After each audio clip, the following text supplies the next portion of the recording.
Good morning. So just finished some morning workouts. If you're coming in, give me a hello. If you're on replay, drop a replay below. So just wanted to touch on this. It comes up a lot in terms of having those busy weeks, not being able to do what you said you were doing. I spoke a lot about this, and I joke about some of the research on, just doing 5 minutes workout, just standing up on the half an hour for our insulin sensitivity, which is how you handle glucose, your risk of diabetes, can be quite key in here as well. So good morning, Emma. If you're coming in, give me a hello. If you're on replay, drop a replay. And I joke about some of these studies, and I say, the effect of, whilst we're doing a workout, and I'm like, they've done a research study where they looked at training one leg compared to not training the other leg. And they looked at how much glucose, aka sugar uptake from the muscle you get.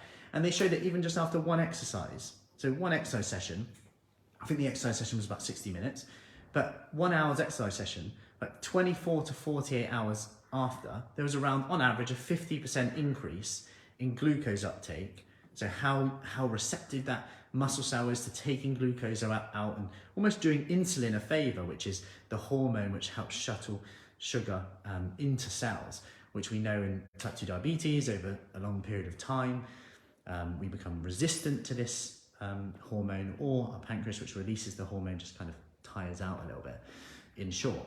But just notice that, just one workout then, in that moment, 24 to 48 hours, you could be improving your glucose metabolism, improving your sugar level control for 24, 48 hours after. And, sometimes when we're talking about the benefits of exercise, often like, I really need to lose weight, I need to exercise again. There's so much more than that. I'm not even going to go into like mental health side of things, but that's a whole different thing altogether, that people feel so much better, than they make better choices. But just know that even if you can only get that one workout in, that could be 24, 48 hours later, that you're still metabolizing foods better than you would have normally, which is super powerful. Like super amazing to know that actually just that one workout. And like I said, I always joke about it, like we're increasing our glucose uptake by 50% here.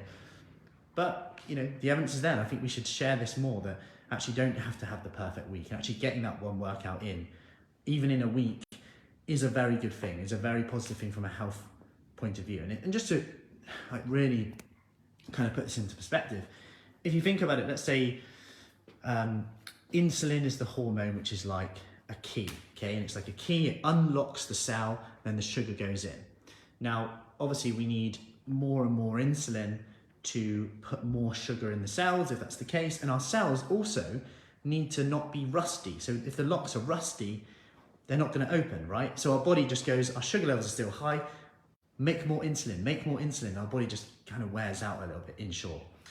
Hey Lynn, and what we want to do here is actually give that process a bit of a rest, and exercise acts as a natural way of making our locks less rusty for the next 24, 48 hours. So if we keep active, we keep, even standing up on like stand-up desks have become quite a big thing as well, because let's face it, we're more sedentary than we ever have been. And I think it's important just to come back sometimes and consider actually the power of that one exercise session, that one walk in a day, and not to write that off. Yes, you might not lose a stone from doing that, but what's the impact for a year from now on our risk of things like type 2 diabetes, on our mood, on our mental health? I could go on, but I hope that helps. Any questions, let me know, and I will see you soon.